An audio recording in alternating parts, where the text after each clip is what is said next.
നിങ്ങളുടെ favourite shows ഇനി ഒരിക്കലും മിസ്സാവില്ല. ഇപ്പോൾ C5 കാണും നിങ്ങളുടെ ഫേവറേറ്റ് ഷോ തികച്ചും സൗജന്യമായി. പിറക്കുന്നതിന് മുൻപും പിൻപും അതിനെ കാത്തു സൂക്ഷിച്ച് കൈ പിടിച്ച് വളർത്തി ഒരു കരക്കെത്തിക്കേണ്ടത് ആരാ? അമ്മ തന്നെ.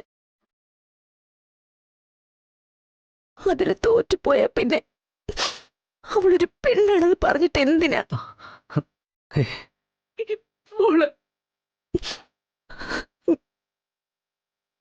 അതിന് ഇത് പ്രീതിയുടെ കുഴപ്പമെന്ന് ആര് പറഞ്ഞു? അല്ല, ഇത് ഫുഡ് പോയ്സൺ ആണെന്നല്ലേ ഡോക്ടർ പറഞ്ഞേ? എന്ന് വെച്ചാ ഭക്ഷണത്തിലൂടെ വിഷം ഉള്ളിച്ചെന്നു.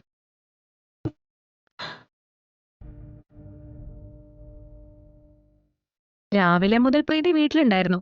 അതായത് നമ്മൾ കഴിച്ച ഭക്ഷണം തന്നെ പ്രീതിയും കഴിച്ചത്. അല്ല, ആ കേക്ക് കളയ ആന്റി. അങ്ങനെയാണെങ്കിൽ നമ്മൾ ഓരോരുത്തരും ഇവിടെ ഓരോ ബെഡിൽ കിടക്കേണ്ടതല്ലേ? നമ്മൾ ആരും കഴിക്കാത്ത എന്ത് ഭക്ഷണമാണ് പ്രീതി കഴിച്ചതെന്നൊന്ന് ആലോചിച്ച് നോക്കിക്കേ.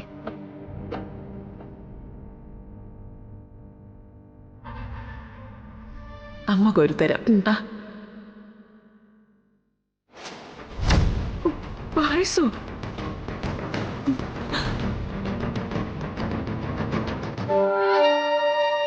അത് ഞാനുണ്ടാക്കിയതല്ലേ?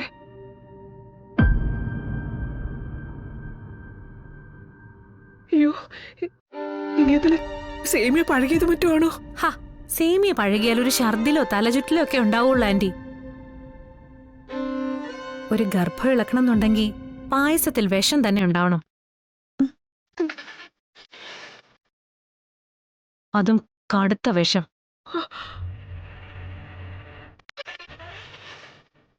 നീ എന്തൊക്കെ സുസ്മിതി പറയുന്നേ? അമ്മ പ്രീതിയുടെ കുഞ്ഞിനെ ഇല്ലാതാക്കാൻ വേണ്ടിയിട്ട് പായസത്തിൽ വിഷം കലക്കിന്നോ? അയ്യോ, ആന്റി വിഷം കലക്കിയെന്നൊന്നും ഞാൻ പറയില്ല. പക്ഷേ പ്രീതി കഴിച്ച പായസത്തിൽ വിഷം ഉണ്ടായിരുന്നു എന്ന് ഞാൻ എവിടെയും പറയും. പിന്നെ വിഷം എന്തോടെ ആകാശത്ത് പൊട്ടി വീണോ? ആകാശത്തുനിന്ന് പൊട്ടി വീണതൊന്നും അല്ല, അത് പായസത്തിൽ കലക്കിയതാ. ഇവിടെ അമ്മ ഇവിടെ എന്ത് ഭ്രാന്തൊക്കെ പറയുന്നേ?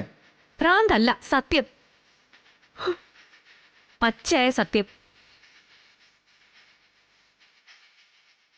അത് ദഹിക്കാൻ ചിലപ്പോ ബുദ്ധിമുട്ടായെന്ന് വരും. പായസം ഉണ്ടാക്കിയത് ആന്റിയാ, അത് ശരിയാ. പക്ഷേ മറ്റേതെങ്കിലും രീതിയിൽ അതിൽ വിഷം കലക്കിക്കൂടാന്നില്ലല്ലോ.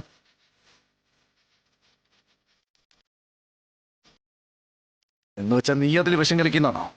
അയ്യോ, നമ്മൾ ആ ഏരിയയിലേക്ക് പോലും തിരിഞ്ഞു നോക്കിയിട്ടില്ലേ. ഒരു സെലിബ്രേഷൻ നടക്കുകയായിരുന്നതുകൊണ്ട് ആന്റിക്ക് മുഴുവൻ സമയം അവിടെ നിന്ന് പായസം നോക്കാൻ പറ്റിയിട്ടില്ല. പക്ഷേ ഇടയ്ക്ക് പാകം നോക്കാൻ ഞങ്ങൾ അവിടെ ചെന്നപ്പോ ഒരാള് പായസത്തിൽ എന്തോ ഇളക്കിക്കൊണ്ട് നിൽക്കുന്നത് കണ്ടു.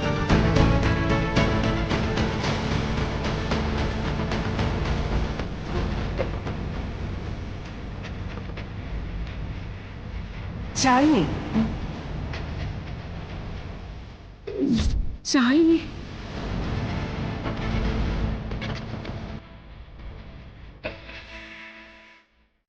ഡൗൺലോഡ് ചെയ്യൂ C5 ആപ്പ്. കാണൂ എല്ലാ എപ്പിസോഡുകളും സൗജന്യമായി.